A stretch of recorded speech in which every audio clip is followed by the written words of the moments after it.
تو اس کے علاوہ وہاں پہ ڈیولپمنٹ ہو رہی ہے، وہاں پہ ڈیم بن رہے ہیں، سولر ٹیوب ویلس وہاں پہ لگ رہے ہیں، اور اس کے علاوہ دیکھیں کہ سڑکیں 25,000 کلومیٹرز کی سڑکیں بن چکی ہیں، 8 سے بڑے ہائی ویز وہاں پہ ہیں، تو بہت زیادہ ترقی ہے۔ تو لیکن صرف چائنیز وہاں پہ آ گئے ہیں، اور چائنیز کا پریزنس سے بہت سارے انٹرنیشنل قوتیں ہیں وہ نہیں چاہتے ہیں کہ وہ وہاں پہ سی پیک ہو۔ کیوں؟ اس کا وجہ کیا ہے کہ Balochistan Gwadar shortest energy corridor provide کرتا ہے to Central Asian republics as well as to China. China اگر وہ سی کو یوز کرتا ہے 16,000 کلومیٹر ایڈیشنل اس کو کلومیٹرز کا وہ لینتھ، وہ جو ڈسٹنس پڑتا تھا، جب یہاں سے جائے گا اٹ از اراؤنڈ 2,600 کلومیٹرز جو یہاں سے جائے گا۔ اچھا بریگیڈیئر صاحب یہ بتائیے گا کہ کیا حقوق کی جنگ کسی بے گناہ مزدور کا خون بہا کر لڑی جاتی ہے؟ نہیں، دیکھیں اصل میں جو ٹیررزم کا بنیادی مقصد ہوتا ہے خوف پیدا کرنا، فیئر پیدا کرنا، اور ٹیرر جو لفظ ہے وہ بھی لیٹن اس سے ایک لفظ سے ڈرائیو کیا گیا جس کا مطلب ہے خوف، فیئر پیدا کرنا۔ سو سویلین کو ٹارگٹ کر کے مقصد یہ ہے کہ خوف کی فضا کریٹ کرنا تھا، جس طرح موسیٰ خیل میں معصوم جو لوگ پیسنجرز تھے بسوں سے اتار کے ان کو وہاں سے مارا گیا، اسی طرح تربت میں بھی بہت سارے ایسے کیسز پاسٹ میں ہوئے ہیں، کوئٹہ کے اندر بھی ہم نے یہ چیزیں دیکھی ہے۔ بنیادی مقصد ہے، اور یہی دیکھیں ٹی ٹی پی کا بھی، اگر آپ پیچھے ایک آڈیو لیک ہوئی تھی جس میں نور ولی محسود جو بات کر رہا ہے کہ وہ بتا رہا ہے کہ ہاسپٹلس کو ٹارگٹ کرو، سکولز کو ٹارگٹ کرو، کیوں؟ فیئر کریٹ کرنا، اس سے ایک قیاس اینڈ کنفیوژن ہوتی ہے، خوف کی فضا۔ تو یہاں پہ بھی یہی، اور یہ کہنے والے پیچھے کیا ہینڈلرز ہوتے ہیں، اسپیشل اس کیس میں انڈین را اس میں انوالو ہے۔ اور دیکھیں جس طریقے سے پیچھے یہ حملے ہوئے تھے جب وہ کوآرڈینیٹڈ اٹیکس جو تھے، یہ دیکھیں یہ رینڈم تو کبھی نہیں یا اسپونٹینیس نہیں تھے، اس کو بڑے کنسیو کیا گیا اور اس میں ریکی ہوئی اور اکارڈنگلی پھر یہ پلان بنا اور اس کو ایگزیکیوٹ کیا گیا ہے۔ تو اس میں ہاسٹائل ایجنسیز انوالو ہوتی ہیں، وہ نریٹیوز دیتی ہیں، وہی ٹارگٹس دیتی ہیں، اور الٹیمیٹ آبجیکٹیو ہے خوف اور ہراس پیدا کرنا، دیٹ از دی آبجیکٹیو۔ ٹھیک ہے۔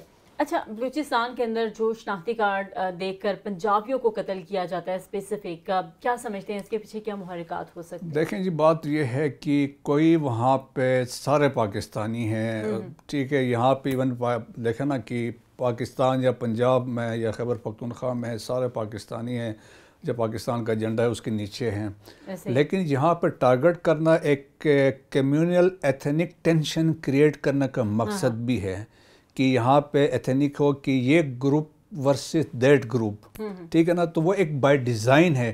پھر اس کے بعد دیکھیں سوشل میڈیا کا پھر یوز کیا جاتا ہے، پھر ایک نیریٹو ڈیولپ کیا جاتا ہے، وہاں پہ پنجابی مارے گئے ہیں تو پنجاب سے ریئیکشن چاہتے ہیں، تو اکارڈنگلی پھر وہ سوشل میڈیا اکاؤنٹس کریٹ کیے جاتے ہیں، اور وہاں سے انانیمس ہوں گے، فیک اکاؤنٹس ہوں گے، وہاں سے اینٹی بلوچ وہاں سے چیزیں ٹویٹ ہوں گی یا شیئر کیے جائیں گے۔ اور یہ دیکھیں کہ یہ بیسکلی ایک کنسیپٹ ہوتا ہے، پیچھے لوگ بیٹھے ہوتے ہیں جو پلان کرتے ہیں۔ اگر آپ کو یاد ہو ای یو ڈسنفو لیبارٹری نے انڈین کرونیکلز کو جب ایکسپوز کیا تھا تو اس میں آپ دیکھیں کہ over a period of time انہوں نے آن گراؤنڈ چیزیں اسٹیبلش کی تھی اور 750 فیک میڈیا آؤٹ لیٹس بنائے تھے 116 کنٹریز میں، وہاں پہ ان کے ہیڈ کوارٹرز وہ بنے ہوئے تھے، and basically target was Pakistan, اور اس میں جو کنٹینٹ کریٹ ہو رہا تھا that was critical to Pakistan. تو یہ ایک آئیڈیا، ایک کنسپٹ، ایک نیریٹو ہوتا ہے جس کے تحت جو بلڈ کیا جاتا ہے۔ ٹھیک ہے۔ اچھا، بلوچستان کی جو سیاسی قیادت ہے اگر اس کی بات کریں تو وہ خود مال اور جائیدادیں بناتے ہیں، اور ہم نے دیکھا کہ خود ان کی جو لائف سٹائل ہوتا ہے، آپ شروع سے لے کے ابھی تک دیکھ لیں کہ وہ ایک لوش قسم کا ہوتا ہے، لیکن وہاں پر جو عام آدمی ہے وہ آج بھی اس کے حالات میں کوئی چینجز نہیں آئے۔ کیا وجوہات ہے، کیا سمجھتے ہیں؟ آپ دیکھیں کہ یہ بلوچستان میں جتنے پیچھے چیف منسٹر رہے ہیں سارے بلوچ ہیں، گورنرز ہمیشہ آلموسٹ جو ہوتے ہیں پختون ہوتے ہیں، تو چیف منسٹر پاورفل آدمی ہوتا ہے، سارے پاورز اس کے پاس ہے، وہ ڈیولپمنٹ بھی کرا سکتا ہے، فنڈز بھی دے سکتا ہے۔ لیکن بلوچستان کے کیس میں دیکھیں 70% بجٹ ابھی بھی فیڈرل گورنمنٹ دیتی ہے آپ کی، اس دفعہ بھی 520 ارب روپے جو تھے وہ فیڈرل گورنمنٹ نے دیے تھے۔ لیکن اصل میں انفارچونیٹلی بات یہ ہے کہ جتنے سردار تھے، نواب تھے، وہ تو رائلٹی بھی لیتے رہے، بالکل ٹھیک ہے، پھر اپائنٹمنٹس پہ بھی رہے, انفلوئنس بھی رہا, تو انفارچونیٹلی وہ نہیں, انہوں نے ڈیولپ نہیں کر سکے. آج بلوچستان میں وہ ایک ڈیوائڈ آپ دیکھ سکتے ہیں کہ یہ سردار اور نواب کے اس سے امپیکٹ سے, اسپیشلی جو سینٹرل بلوچستان ہے, جو آپ ہے اوران, خوزدار اور سبی, ڈیرہ بگٹی اور اس ایریا میں ابھی بھی سردار نواب کا انفلوئنس ہے وہاں پہ.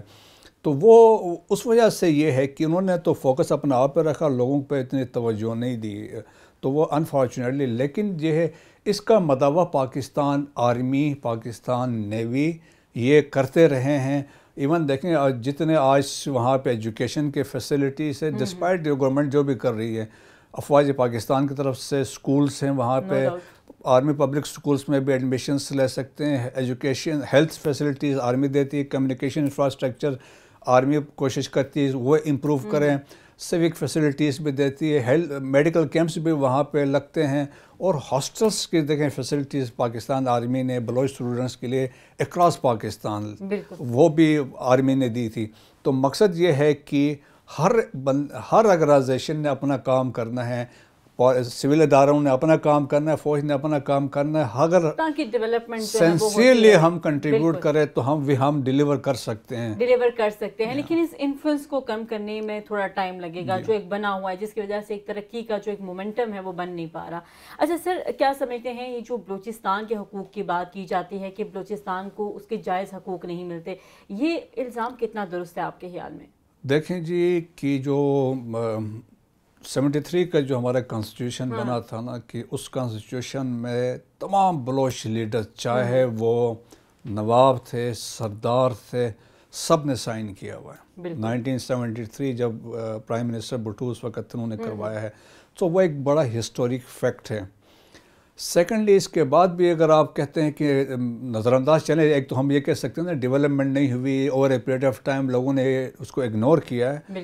لیکن یہ ہے کہ ابھی جو بلوچستان میں انفراسٹرکچر ہے, میں بلوچستان میں جیسے میں نے کہا میں بڑے سال رہا ہوں تو سرو کیا ہے, تو وہاں پہ کمیونیکیشن انفراسٹرکچر بہت ایکسیلنٹ ہے, اور لوگوں میں پوٹینشیل بہت ہے, بلوچ خاص طور پر لوگوں میں. میں آپ کو مثال دیتا ہوں, اس وقت پاکستان آرمی میں 40,000 بلوچ ہیں, سولجرز ہیں.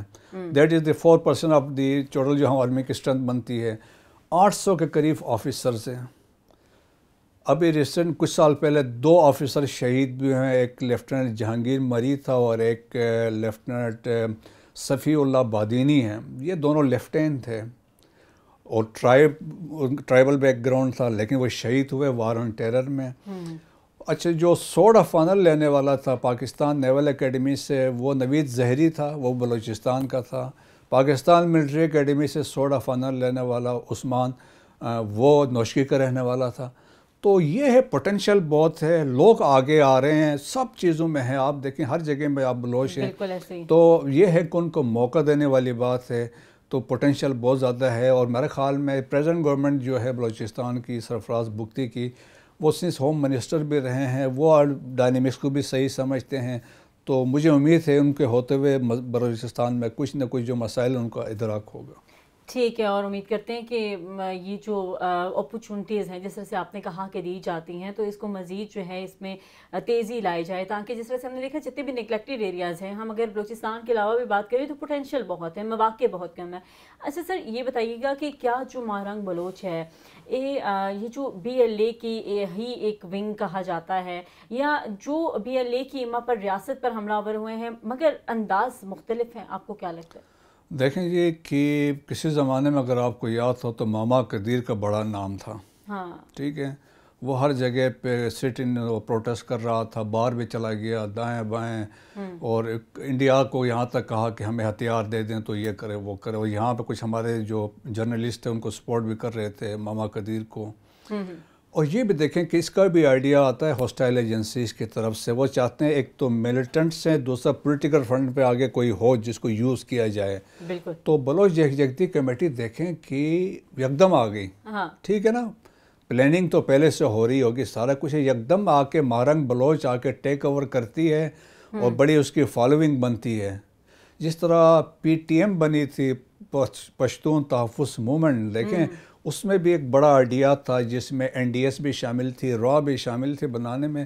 تو اسی طریقے سے یہ جو مارنگ کو بھی، اور مارنگ جو ہے BLA کا سمجھ لے ایک پراکسی ہے، ٹھیک ہے نا، انہی کا جو ہے جو نریٹیو ہے اس کو لے کے وہ چلتی ہے، اور وہی آپ دیکھیں جو ہر جگہ پہ جو بیٹھ کے پروٹیسٹ کر رہی تھی، جو گورنمنٹ انہوں ایون فیسیلیٹیٹ بھی کر رہی تھی، لیکن ڈسپائٹ دی فیکٹ جو انسٹرکشنز آ رہے تھے کہ آپ نے رکنا ہے، یہ کرنا ہے، وہ کرنا ہے، تو وہ کر رہی تھی۔ اور دیکھیں پھر ایک ڈرامہ تھا مسنگ پرسنس کا، اگر آپ کو یاد ہو جہاں اسلام آباد میں جب وہ بیٹھی ہوئی تھی اس پروٹیسٹ میں، تو پاکستان نے بلوچستان سستان ایران میں سٹرائکس کیے ہیں سروان کے ایریا میں، تو وہاں پہ جو دہشت گرد مارے گئے تھے، تو یہاں پہ مارنگ نے کہا تھا کہ ان کے لواحقین یہاں بیٹھے ہوئے ہیں کیونکہ وہ مسنگ پرسن تھے۔ سو مسنگ پرسن تو اصل میں ٹیررسٹ نکلے جو ایران میں بیٹھے ہوئے تھے۔ سو ایک نیریٹو ہے جس کو کہ جو بلڈ کیا جاتا ہے کہ یہ مسنگ پرسن کو نیریٹو کرو، پاکستان کو ٹیک کرو کہ پاکستان کنڈون کرتا ہے، ان کو اگنور کرتا ہے یہ جو مسنگ پرسنس کو، جبکہ دیکھیں پاکستان میں جب ہم مسنگ پرسن کی بات کرتے ہیں تو ہمارے پاس اوور 10,000 کے قریب کیسز تھے، 78% کیسز ہمارے حل ہو چکے ہیں، اور اباؤٹ 2,800 کے قریب کیسز ہیں، سب سے کم بلوچستان کے مسنگ پرسنس ہیں۔ لیکن سنس نیریٹو بنایا گیا ہے اور ایک ان کو سٹوری چاہیے تھی تو وہ اس کو پش کرتے ہیں، ایکچولی گراؤنڈ میں ایسا نہیں ہے۔ جہاں دیکھیں امریکہ میں اوور 4 لاکھ مسنگ پرسن ہیں، UK میں 2 لاکھ سپر مسنگ پرسن ہیں، انڈیا میں لاکھوں مسنگ پرسن ہیں، وہاں پہ بات نہیں ہوتی، یہاں پہ چند ایسے لوگ ہیں، لیکن مسنگ پرسن کی وجوہات بھی ہو سکتی کہ وہ کہاں پہ ہیں۔ بالکل بجا فرمایا سر آپ نے، اور ڈیفینیٹلی پاکستان کے جب ہم مسائل کی بات کرتے ہیں اور اسپیشلی بلوچستان کو جو ہے وہ سب سے زیادہ ٹارگٹ کیا جاتا ہے، بلوچ عوام کو ٹارگٹ کیا جاتا ہے، اور مختلف قسم کے مضموم عزائم کرنے کی کوشش کی جاتی ہے، لیکن جب تک پاکستان کے جو ادارے اس وقت سرگرم عمل ہیں اور مختلف قسم کی جو بھی چیزیں کی جاتی ہیں اس کو روکنے کے لیے اس وقت اپنا کردار ادا کر رہے ہیں، تب تک پاکستان کی سالمیت پہ کوئی بھی حلف نہیں آ سکتا انشاءاللہ۔ اور sir thank you so much for your time. ناظرین دیجیے اجازت، آنے کے بعد